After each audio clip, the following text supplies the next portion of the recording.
5 things that will decide the 2026 Australian GP. And a little bonus intel on the new boost versus overtake mode.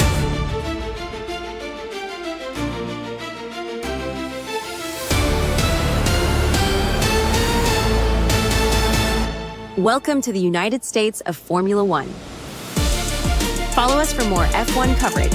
Now your hosts, Nikki and Cookie. Take it away, boys.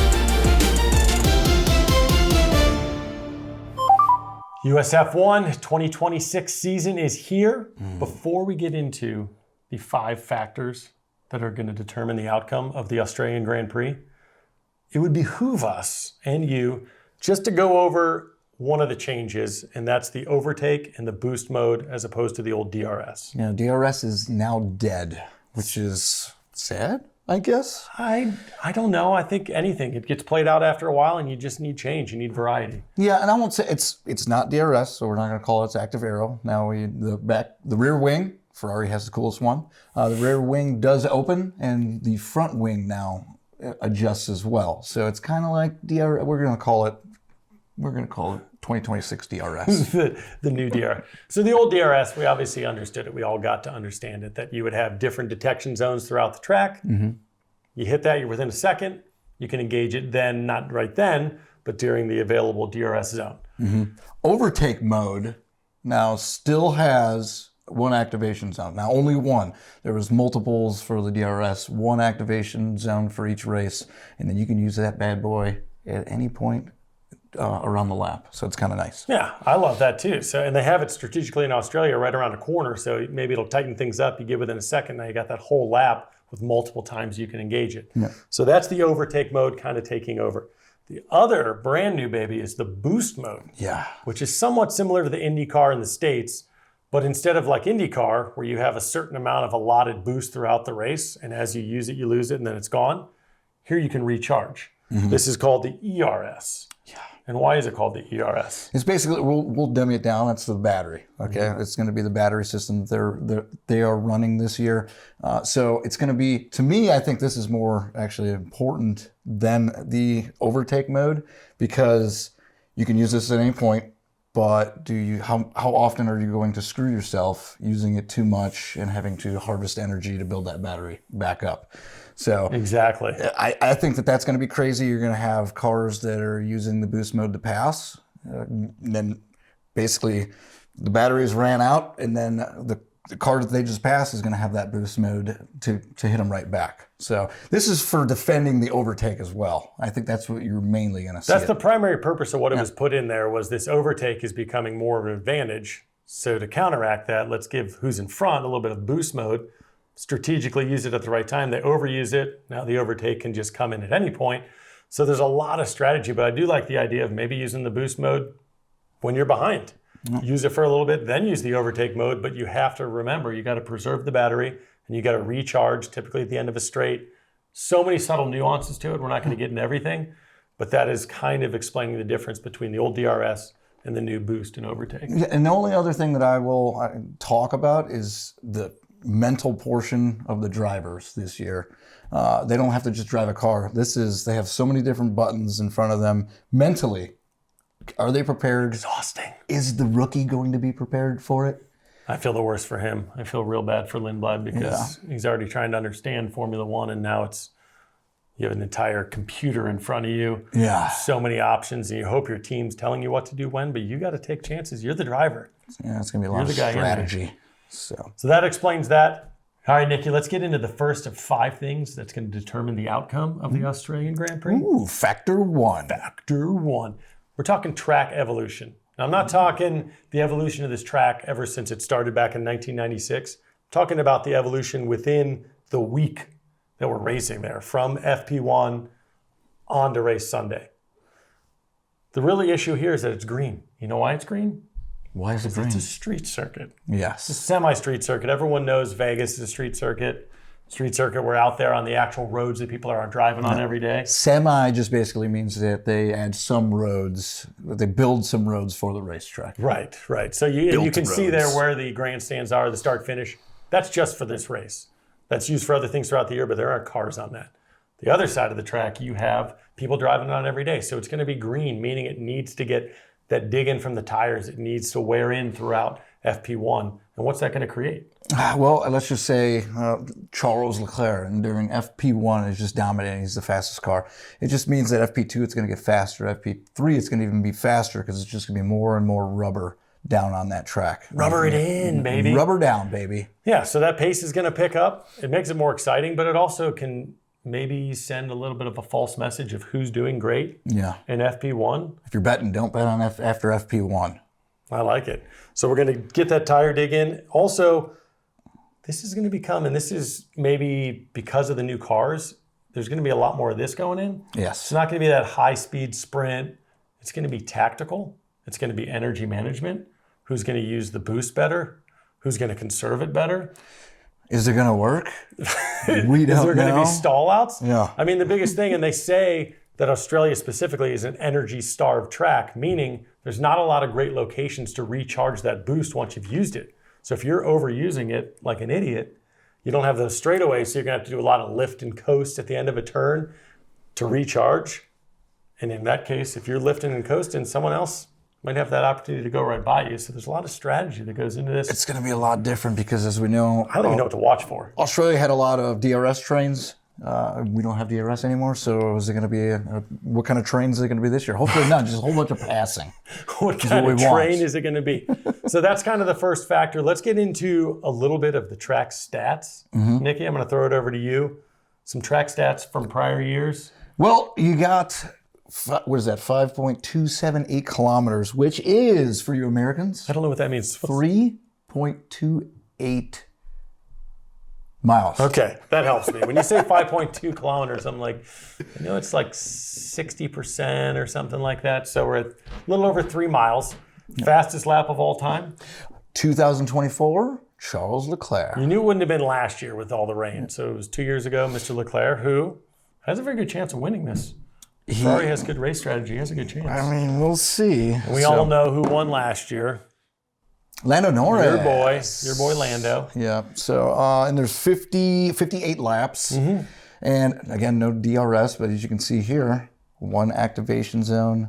I can't wait to see how it goes. It's right here. Yep, there it is. Right around there. And I have to imagine the activation zone there is to tighten things up. Everyone make it better chance that they're within a second. So they have the whole lap to go around, hit that overtake mode. It's going to be fun. I mean, it's going to be new, but fun. Yeah. Or it's going to be terrible. So the evolution throughout the week, that's factor number one. Let's get right into factor number two, which is going to be qualifying versus race pace. All right, Cookie, factor two. All right, what matters more, qualifying pace or race pace? Now here in Melbourne, there's fewer overtake zones than there are in like Bahrain or Saudi Arabia, although those races might not even matter because they might not happen because of what's going on right now. We'll get into that. Actually, we're going to do another show that we'll get into, not into the politics of it, but we'll get into what's going to happen with all this chaos that's happening. Yeah. But track position is critical. If there's less overtake zones, it's not quite Monaco, but yeah, well, I'm going to still say qualifying is going to be the number one. 64% of the time, the car in the front row wins. Now, if you ask Lewis Hamilton, he has the most pole positions with 8, with 2 wins. It's not the case for him. Sorry for all the Ferrari Lewis Hamilton fans. But if he gets on pole, there's a good chance that somebody's going to pass him. 64. I like that stat out of you. I was going to say like 2/3 of the time, front row, first or second. And I know that about half the time, you get the pole, you get it. So that's not great for Nico because he qualifies like crap. So I'm not excited about that. Another thing about it is give me the overtaking strategy. We've gotten into this before, but with DRS gone into the overtake mode, I think a big thing in this beyond qualifying is going to be how you handle your energy recovery. Absolutely. If you are using it all up to do an overtake and then immediately you're having to recharge, you're having to do a super clipping, you're slowing, you're lifting and coasting in order to recharge, you can immediately get overtaken again. Yeah, and I think it's going to be a learning curve too, right? Because it's like, where do I use it? What team's going to properly strategize this? I mean, so it's going to be crazy. Yeah, and obviously you got to get into cornering too. You know, obviously there's been a ton of crashes at turn 1, turn 3. How is that going to play a factor here with the new car? Yeah, no, I agree. It's going to be, the car is slightly smaller. Okay, so it's going to be a lot easier to manage the chicane in turn 9 and 10. And I think it's going to open up for more overtaking possibilities since the car is smaller. But again, we'll just have to see and find out. And another factor is going to be the most important one, if you ask Verstappen, is going to be skill. They're saying these cars are more alive. Like you're saying, they're smaller, sliding into corners. So how you handle that, how you are up here, what you can handle mentally, knowing that it's going to drive differently, it's going to be more alive, it's going to rip through that corner. Can Lindblad handle that? I don't know. And then try to push these cars to the limit, which I don't think that they know what the limit is, and that's what's going to help in practice and stuff like that. But they got to push these cars to some sort of a limit. But then the limit is determined by how much battery you have left, might determine that. So it's like, did I over deploy? And now I think it's going to be exciting because we've had so many times that somebody passes and like, they're gone. Now they use everything they have to pass. Now they're recharging, and the person immediately re-overtakes. I think there's going to be a lot of back and forth, and I think that's the goal. I was to say that better be the case, because if this is a nobody passing, then the regulations are already going to have to change somehow really quick. Moving on to factor 3, tire degradation and pit strategy. So Pirelli announced that they are bringing the C3, the C4, and the C5 tire. C5 being the softest tire that they offer. Okay. So their hard tire is the C3 this weekend. So can you give me a justifiable reason for that? So I think possibly this is usually a one-stop race. I think they're trying to force maybe a 2-stop race, kind of like they did in Monaco, but actually Monaco does not have a 2-stopper anymore. Monaco could have a 9-stopper, and I don't think it's matter. going to change anything there. It doesn't matter. So that's what I think. What's the pit strategy? So the pit strategy, and going back into 24 and 25, the last 2 years, whoever had the 2-pit strategy, that was the winner. Now, I don't know if they're trying to keep that trend, but the optimal right now, according to the experts, is a 2-pitter. You start on mediums and you go hard. Okay. And then the aggressive strategy is to start soft, move to medium, and finish on your hard. Yes. So I think the front row, I would say maybe even the top 10, unless you get a couple top 10 guys might start on the softs, aggressively try to move up the pack and hope for an early safety car would be my guess. We've seen that in the past, though, where it works sometimes. Further back, they start with the soft, try to gain a little bit, hope for a safety car, like you said, so they can get a free pit before you've had too much degradation.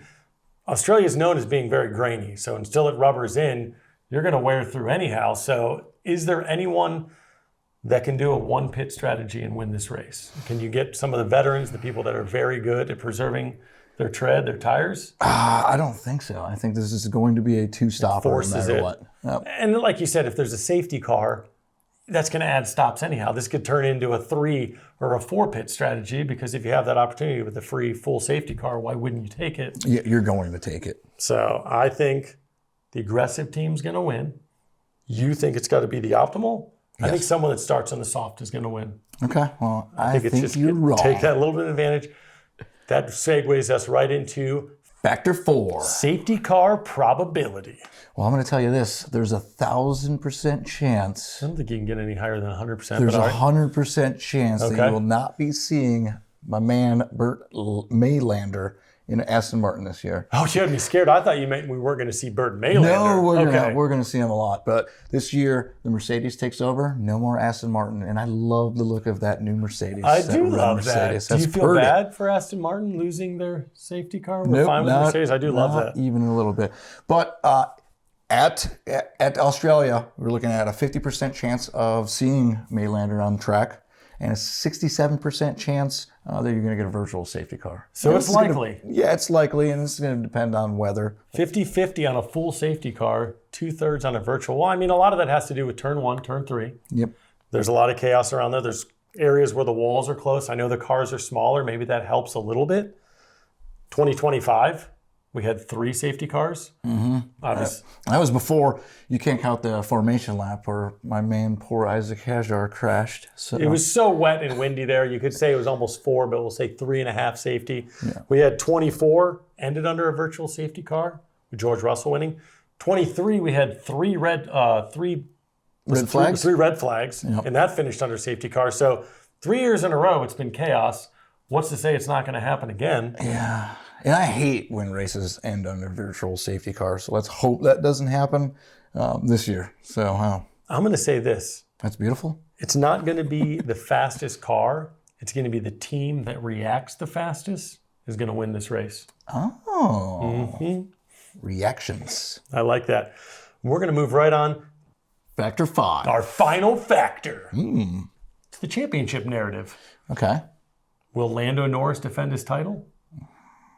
Will he? I don't know. I think more importantly, we have a power unit cold war.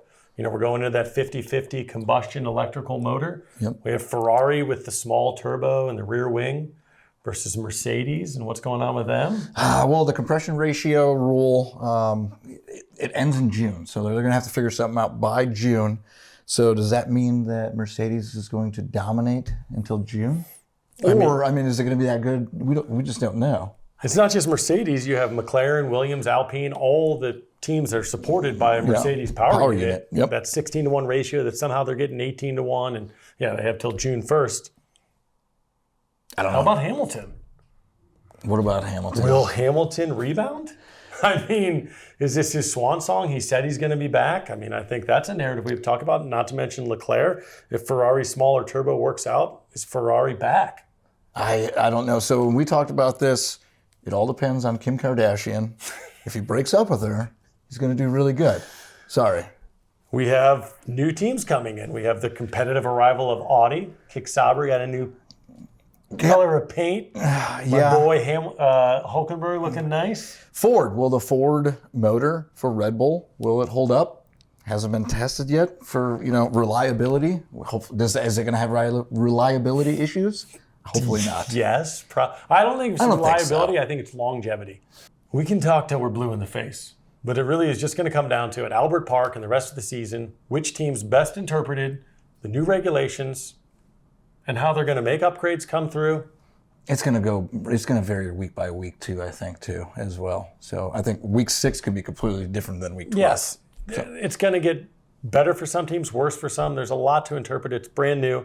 But what you need to do is tune in, because coming up Friday, we're going to have our race predictions for the first race for you. Oh, yeah. And I'm going to do awesome, and Boogie's going to suck. I'm just kidding, Boogie. He's going to do terrible, but there's one thing you can always remember. I love you. Follow us on YouTube, Facebook, Instagram, and TikTok. Join us next time on USF1. Give us a like and subscribe. Copyright Brugman Media Limited. See you next time on USF1.